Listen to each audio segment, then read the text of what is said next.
welcome to another medieval video of 52 weeks, 52 science. This is episode 14, the OG Indian math guy. Today we will be covering Brahmagupta, who was a mathematician and astronomer.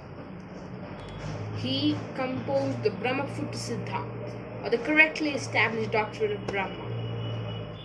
He also created the Khanda Khadya, or edible bite, which is an astronomical treatise. He worked with calculation with zero, and it is interesting and caution-inducing to know that the facts that his works were found to have no proof to them.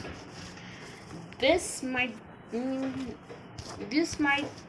hint possible plagiarism.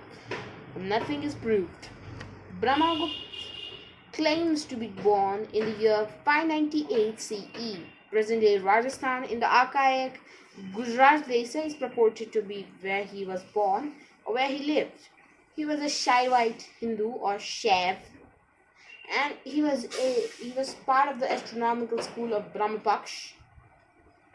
It is believed that his Brahmagupta Siddhant, or the correctly established doctrine of Brahma, or the improved treatise of Brahma, is believed to be a revised version of the received Siddhanta, or principle, of the Brahmapaksha school of astronomy. Scholars say that he incorporated a great deal of originality into his origin, adding a lot of new material.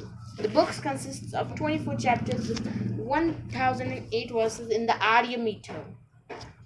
A good deal of it is astronomy, but it also has mathematics, algebra, geometry, trigonometry, and algorithmics, which are believed to contain new insights due to Brahmagupta himself.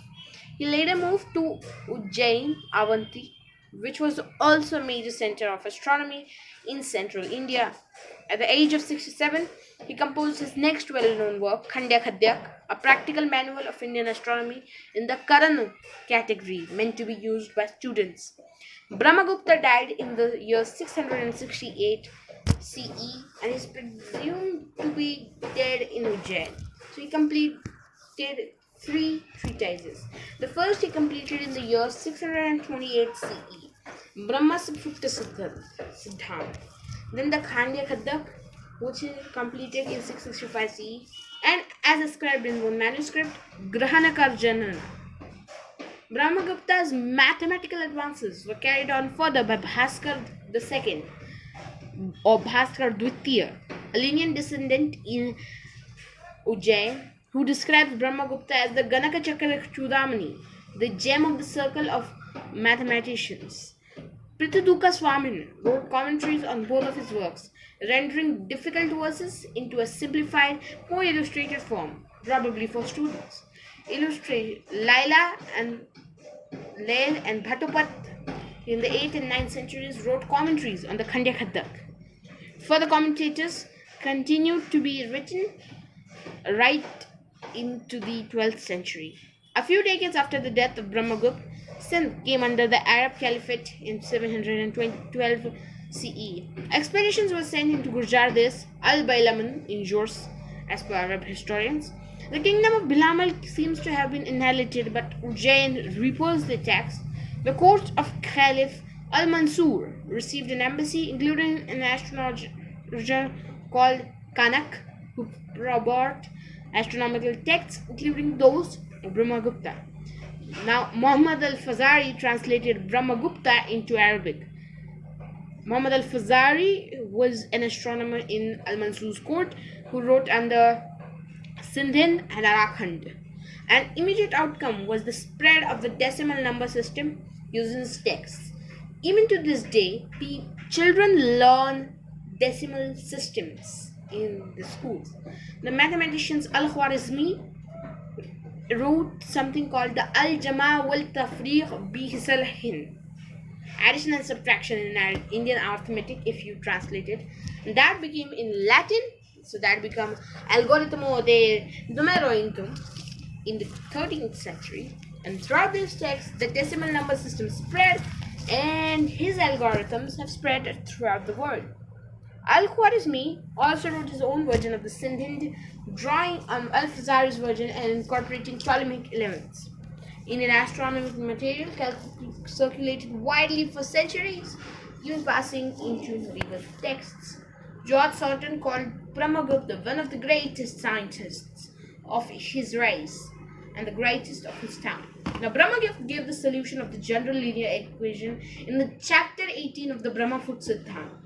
The difference between the roots when inverted and divided by the differences of the coefficients of the unknown is unknown in the equation. The roots are subtracted on the side below that from which the square and unknown are to be subtracted. Now, which is a solution for the equation bx plus c is equals to dx plus e, where rupas refer to the constants c and e. The solution given is an equivalent to x is equals to a minus c upon b minus d. He further gave two equivalent solutions to quadratic equation, very infamous. Diminished by the middle number, the square root of the root multiplied by 4 times the square, increased by the middle square of the middle number, divided the remainder by twice the square, result in the middle number. Let me simplify this for you. So firstly, you will cancel out by the middle number the square root of these numbers. But before that, before finding the square root, you will take the number, multiply it 4 times the square, and increase by the square of the middle number the same number. Then you have to divide the remainder by twice the square. Whatever is the square root of the roots multiplied by a square and increased by the square of half the unknown, diminish that by half the unknown and divide the remainder by its square. The result, of course, is the unknown, which are respectively solutions for the equation ax squared is plus bx is equals to c, equivalent to x is equals to 4ac plus b squared minus b upon 2a square root, and x is equal to ac plus b squared upon 4 minus b squared upon a square root. He went on to solve systems of simultaneous indeterminate equations, stating that the desired variable must first be isolated. I pardon if I'm going too much into the mathematical part, but it's important. And while I try to explain, there are several very good tutorials for all of these concepts on YouTube. So if you're a bit unfamiliar, you might want to check out. Coming back, then he said that the desirable variable, take the variable, isolate it, then the equation must be divided by the desired variable's coefficient. In particular, he recommended using the pulverizer, which is like, was he in to break something? To solve equations with multiple unknowns. Subtract the colors. Colors. How did colors come here? But let's continue. Subtract the colors different from the first color. The remainder divided by the first is the measure of the first. Terms 2 by 2 are considered when reduced to similar divisors, and so on repeatedly. If there are many colors, the pulverizer is to be used. Like the algebra of Diophantus, the algebra of Brahmagupta was syncopated. Addition was indicated by numbers side by side, subtraction by dot over the subtract, and division by placing the divisor below the dividend. Which is, that's just horrible. We need some better systems, they said. Okay, I was joking. Arithmetic. Now the four fundamental operations A, S, M, D, or addition, subtraction, multiplication, division were known to many cultures. This current system is based on the Indo-Arabic numeral system and first appeared in the Brahmagupta Siddhanta. Brahmagupta describes multiplication in the following way. The multiplicand is repeated like a string for cattle. Relatable for the people of this time. As often there are integrate portions in the multiplier and is repeatedly multiplied by them and the products are added together. It is multiplication, or the multiplicand is repeated as many as there are component parts of the multiplicator. Indian mathematics was known in medieval Europe as modus indirum, or the method of the Indians. In the Brahmagupta Siddhanta, 4 methods were described, including Gaumitrika, which is said to be close to present-day methods. In the beginning of chapter 12 of the Brahmagupta Siddhanta, entitled Calculations, he details operations on fractions. The reader is expected to know basic arithmetic operations as far as taking the square root, although he explains how to find the cube or cube root of an integer and later he gives rules facilitating the computation of squares and square roots. He then gives rules for dealing with 5 types of combination of fractions: a upon c plus b plus c, a upon c times b plus b upon d, a plus 1, a upon 1 plus b upon d, a upon c plus b upon d times a upon c is equals to a d plus b upon c d, and a upon c minus b upon d times a upon c, that becomes a bracket d minus b close bracket upon c plus cd. That was quite the ride. Brahmagupta then moves on to give the sum of the squares and cubes of the first n integers, and sum that the squares of that the sum multiplied by twice the number of steps, increased by 1 and divided by 3. The sum of the cubes is the square of the sum.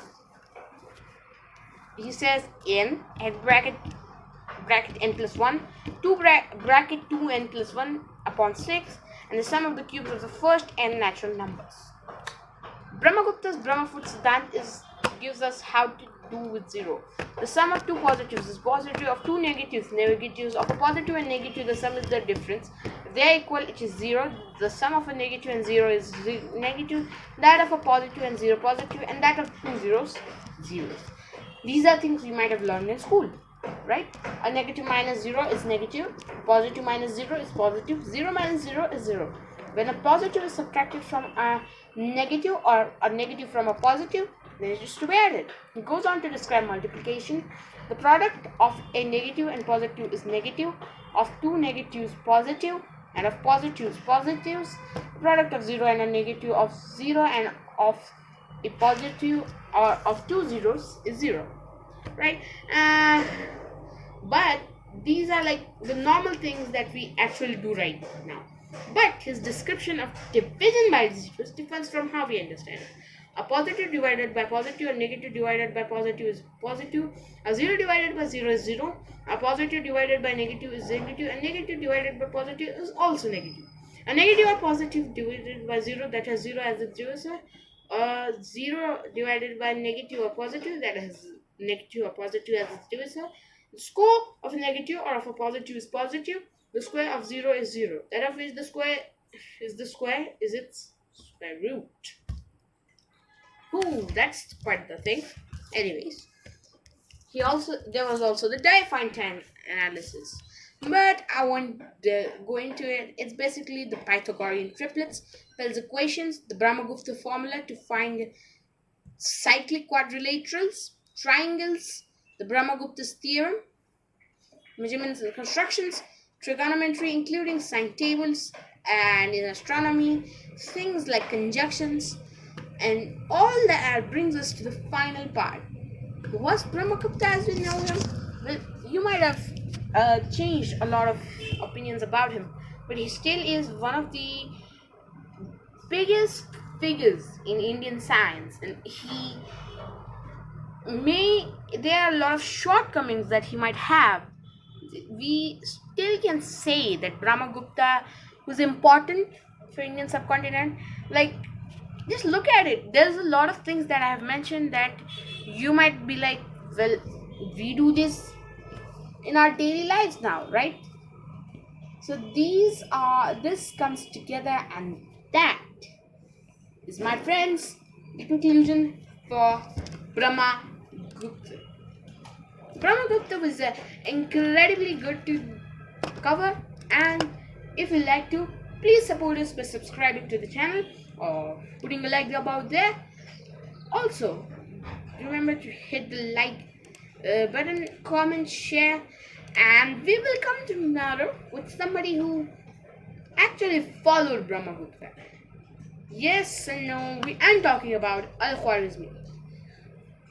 This is Salaman, and I'll see you later on.